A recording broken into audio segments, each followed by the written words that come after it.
धन्यवाद सभापती महोदया. सभापती महोदया, मराठा आरक्षण आणि ओबीसी आरक्षणाच्या मुद्द्यावरती महाराष्ट्रात कमालीची कटुता निर्माण झाली आहे. गावागावात विष पेरलं गेलेलं आहे. त्यामुळे शासनानं याबाबत तातडीनं मार्ग काढला पाहिजे.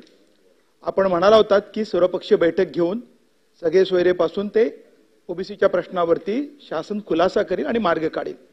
तर ते कधी करणार हा पहिला प्रश्न आहे. दुसरा प्रश्न की जातगणनेचा प्रश्न या विषयाशी निगडीत आहे, त्याशिवाय याची गाठ सुटणार नाही. आणि सर्वपक्षीय मागणी असताना बिहार तामिळनाडूच्या धर्तीवरती आपण जातगणना केली पाहिजे.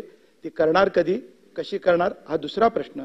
आणि तिसरा प्रश्न ज्याचं आपण मगाशी उत्तर दिलं की मराठा समाजासाठी जे स्वतंत्र आरक्षण दिलेलं आहे ते टिकवण्यासाठी बिहारच्या वाढीव आरक्षणाला हायकोर्टाने तिथल्या फेटाळलं असलं तरी 9 शेड्यूलचं संरक्षण देण्याची मागणी तिथल्या बिहार सरकारने राज्य मंत्रिमंडळाने शिफारस करून केंद्राकडे पाठवलेली आहे.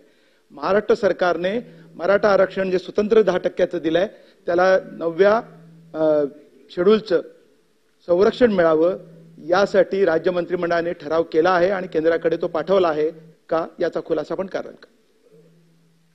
सन्माननीय सभापती महोदया, मगाच्या उत्तरामध्ये एक ॲडिशन आहे. पोलीस केसेस मागे घेण्यासंदर्भात मी म्हटलं माननीय मुख्यमंत्री आणि गृहमंत्री महोदयांशी चर्चा करीन. त्याप्रमाणे माननीय मुख्यमंत्री शिंदे साहेब, माननीय उपमुख्यमंत्री फडणवीस साहेब आणि माननीय उपमुख्यमंत्री अजितदादा पवार साहेब या तिघांच्याशी चर्चा करून त्या बाबतीतला निर्णय घेतला जाईल. भाऊ नाथाभाऊ बरोबर, तुम्ही सतीश सरावला विनाकारण डिवचायचा प्रयत्न करताय. मी आणि ज्या 3 जस्टिस लोकांचं मी नाव सांगितलं मगाशी, जस्टिस भोसले, जस्टिस शिंदे आणि जस्टिस सुकरे नाही जस्टिस गायकवाड, अशा 3 सेवानिवृत्त हायकोर्ट जे माझ्याकडनं चुकून जस्टिस सुकरेंचं नाव त्या ठिकाणी आलं होतं, तर ती एक दुरुस्ती माझ्याकडे आहे. आणि सन्मान्य सभापती महोदय, सन्मान्य सदस्य कपिल पाटील साहेब जे म्हटले की सर्वपक्षीय बैठक घेण्याचं सरकारकडनं आश्वासन दिलेलं होतं, या बाबतीत आजच दोन्ही माननीय मुख्यमंत्री दोन्ही उपमुख्यमंत्र्यांशी चर्चा केली जाईल आणि त्या दोघांशी चर्चा करून या बैठकीचं नियोजन कसं करायचं या बाबतीत त्यांच्याशी चर्चा करून योग्य निर्णय या ठिकाणी घेतला जाईल. आता नाही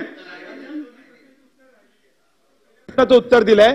उरलेल्या 2 प्रश्नाचं की मराठा आरक्षणाच्या संदर्भात एक जातगणनेचा प्रश्न तो अनुत्तरित राहिलाय, त्याचं काय, आणि मराठा आरक्षणाला 9 शेड्यूलचं संरक्षण देणार की नाही त्याबद्दल राज्य मंत्रिमंडळाने शिफारस करावी लागेल केंद्र सरकारला, ती तुम्ही केली आहे का, हा माझा स्पेसिफिक प्रश्न आहे. नाही 1 मिनिट मंत्री महोदय, हे पण काही प्रश्न धोरणात्मक जे आहेत त्याच्यामध्ये त्याच्या संदर्भामध्ये इथल्या इथे तुम्ही मंत्री महोदयांकडून अपेक्षा कराल की हो का नाही मध्ये उत्तर नाही कपिलजी शांत राहा.